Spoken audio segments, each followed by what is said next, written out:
नाम और आपका एजुकेशनल बैकग्राउंड। मैं आदित्य कुमार हूँ। मैंने बीए हिस्ट्री ऑनर्स किया है, ग्रेजुएशन ओके, कहाँ से किया था आपने graduation? Delhi college of arts and commerce, university of Delhi.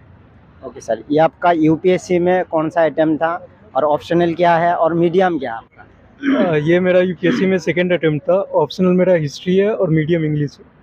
Okay, तो आपने बीए किया है, बीए करने के बाद आपने मतलब ये आपका कौन सा अटेम्प्ट बताया? Second attempt second attempt. और इंटरव्यू शायद फर्स्ट इंटरव्यू होगा? Second interview. Second interview. पिछली बार भी आपने इंटरव्यू दिया था, तो क्या डिफरेंस लगा आपको पिछली बार और इस इंटरव्यू के बीच में? बोर्ड अलग था, क्वेश्चंस अलग थे, मेरा प्रिपरेशन लेवल भी अलग था।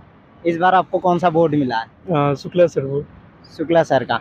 ओके, बोर्ड कैसा था? इंटरव्यू का माहौल कैसा था अंदर का? इंटरव्यू का माहौल बहुत अच्छा था, कॉर्डियल था, बोर्ड मेंबर्स काफ़ी फ्रेंडली थे। तो जैसे ही आपने एंटर किए, किस क्वेश्चन से शुरुआत किए गए? फर्स्ट सवाल क्या था? फर्स्ट सवाल हम्पी के बारे में पूछा था, मेरी हिस्ट्री बैकग्राउंड से। फिर कहाँ से मतलब सवाल जवाब शुरू हुआ और कहाँ से ज़्यादा क्वेश्चन पूछे गए? ऑप्शनल से, करंट इश्यूज पे? सब कुछ मिक्स ही था, optional, current issues as well as state वगैरह से पूछे। करंट से रिलेटेड क्या सवाल आप पूछे गए, थोड़ा बताना चाहेंगे आप? चाइना के क्राइसिस के बारे में पूछा था कि चाइना रिकवर कर पाएगा कि नहीं कर पाएगा, यही सब। ओके, और सिचुएशनल कोई सवाल आपसे पूछा गया है? जैसे कोई सिचुएशन दिया जाता है कि आप किसी एरिया के अगर डीएम होंगे या फिर एसडीएम होंगे, उस कोई भी मतलब ऐसा कोई सवाल? हेल्थ सेक्टर पे दिया गया था कि डिस्ट्रिक्ट हॉस्पिटल्स और पीएचसी को कैसे मतलब ज़्यादा बेटर बना सकते हैं उसको। ऐसा कोई सवाल था जिसमें आपको सॉरी बोलना पड़ा या फिर आपको आंसर नहीं पता था? ऐसे बहुत सारे सवाल थे। बहुत सारे सवाल थे। अच्छा, फिर आपने क्या किया उस सवाल को मतलब टैकल करने के लिए? टैकल नहीं, अगर आपको नहीं आता तो आप सीधा बोल दो कि नहीं आता है, तो कोई दिक्कत नहीं होती। ओके सर, अभी हम बात कर लेते हैं थोड़ा प्रीलिम्स से रिलेटेड स्ट्रेटजी के बारे में। तो प्रीलिम्स में दो पेपर होते हैं, जीएस पेपर 1 और सी सेट।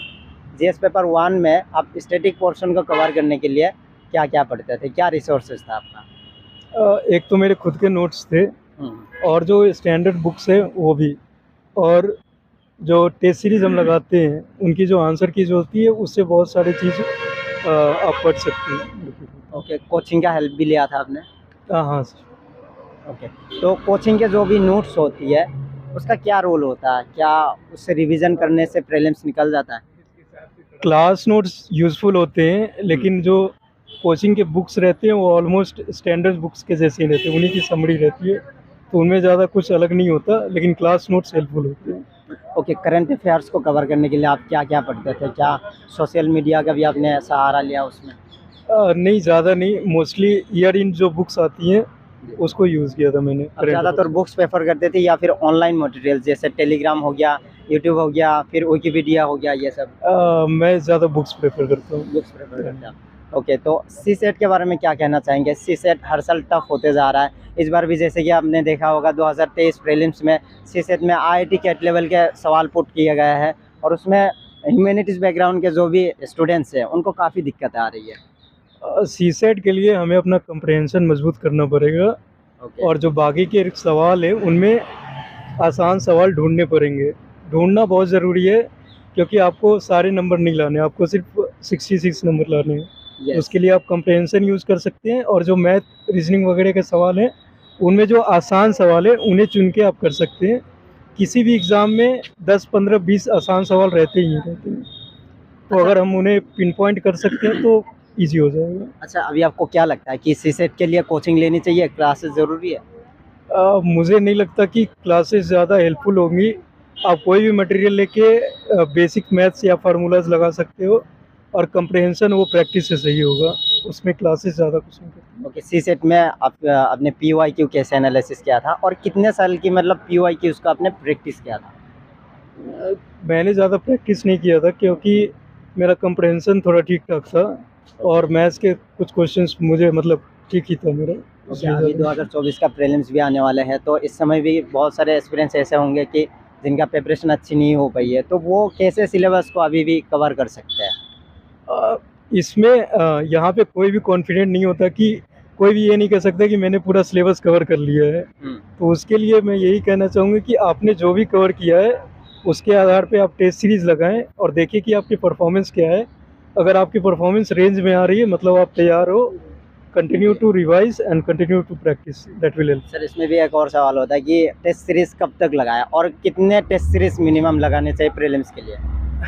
टेस्ट सीरीज सिर्फ लगाने से नहीं होगा, अगर आप उसको रिवाइज कर पा रहे हो तभी वो हेल्पफुल साबित होगा। तो सर टेस्ट सीरीज मिनिमम कितने लगाने चाहिए, ये भी एक कंफ्यूजन होता है, और कब तक लगाए?